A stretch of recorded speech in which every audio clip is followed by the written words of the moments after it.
President Obama did a live stream to help Joe Biden for his 2020 campaign. Joe Biden is hiding in his basement. He's been doing that for a while. By the way, I told you guys this 1,000 times. I was the first one to say this.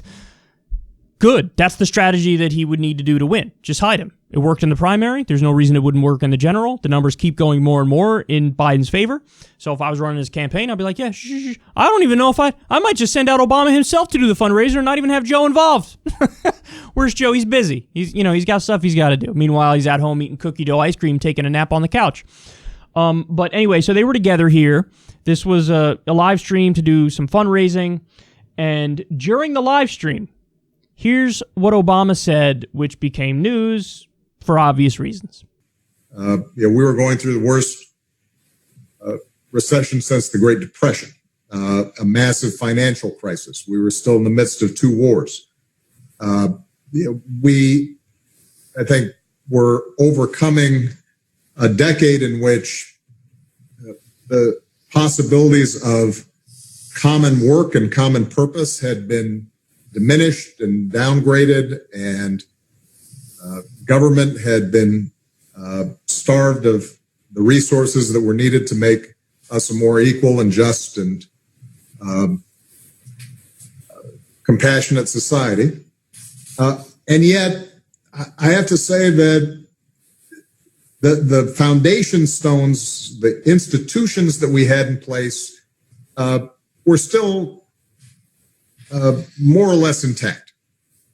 My predecessor, who I disagreed with on a whole host of issues, still had a basic regard for the rule of law and the importance of our institutions' democracy.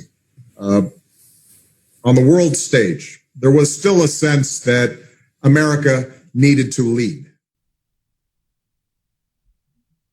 They're rehabilitating Bush. Make no mistake about it, this means they will rehabilitate Trump in the future. Of course they will.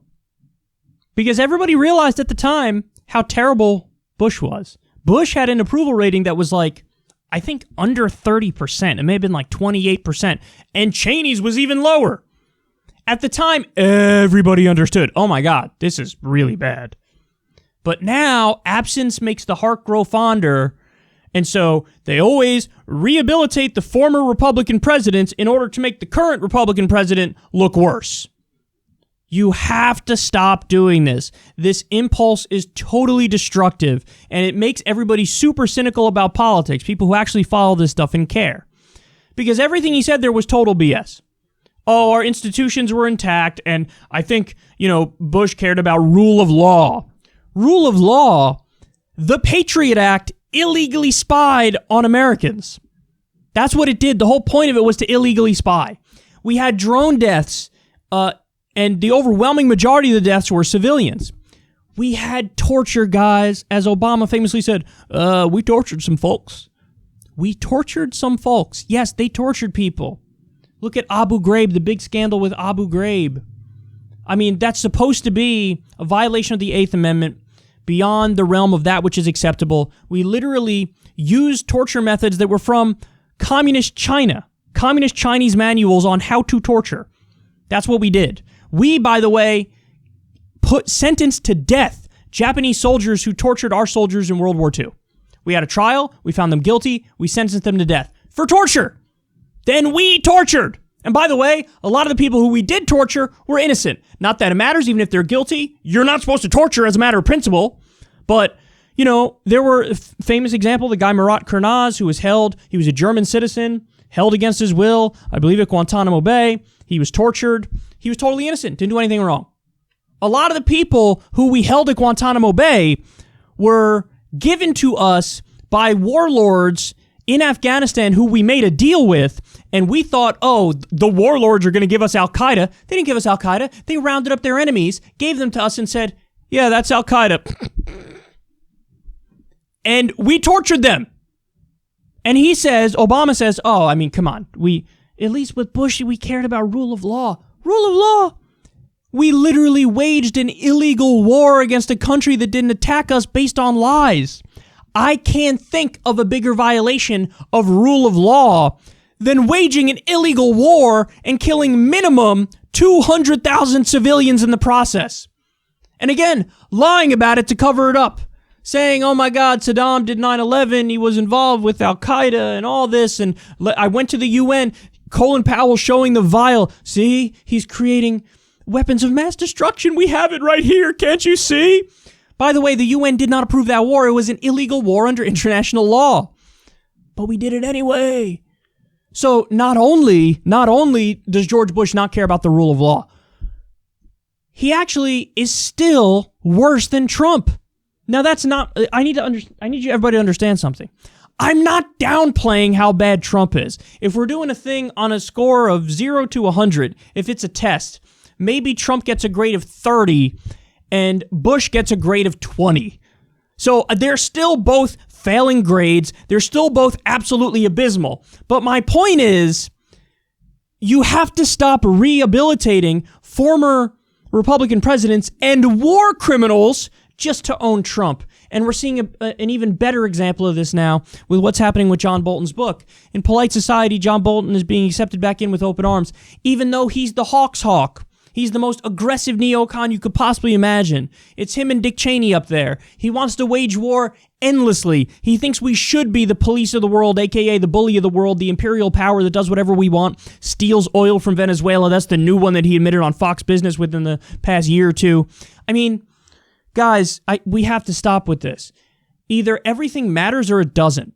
And in my mind, it matters that over, 200,000 innocent civilians in Iraq were killed. That matters to me, especially since I'm paying for it with my tax money. That matters to me. It has to matter that we illegally and unconstitutionally did torture. That has to matter. You can't just gloss over that and act like, no, actually, Bush cares about our institutions, yes, and he cares about rule of law, yes. And you know why they do this, right? Not just to own Trump, but also because the thing that pisses them off most about Trump is not the violations of international law and, being a war criminal. That stuff doesn't bother them because they're all war criminals. Obama's a war criminal.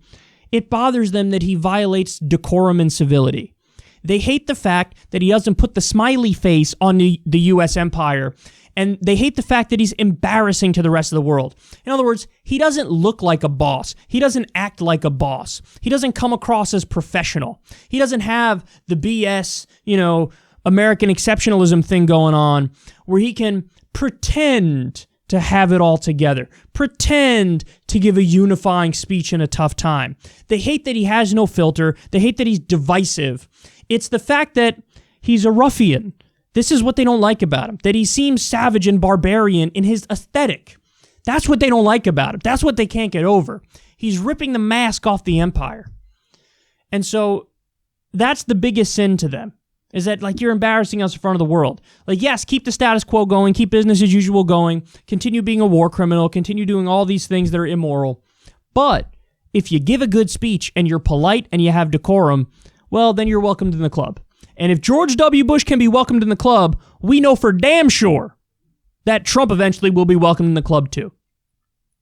It's going to be like 2048, and there's going to be President Jacob Wohl, and there's going to be articles written about how this isn't like the good old days of Trump, where at least we know Trump believed in rule of law in our institutions. That's what's going to happen. That's what's going to happen. So it drives me crazy, man. This stuff drives me crazy. It's a big club and you ain't in it. Obama's more than happy to defend Bush, who is honestly one of the worst U.S. presidents of all time.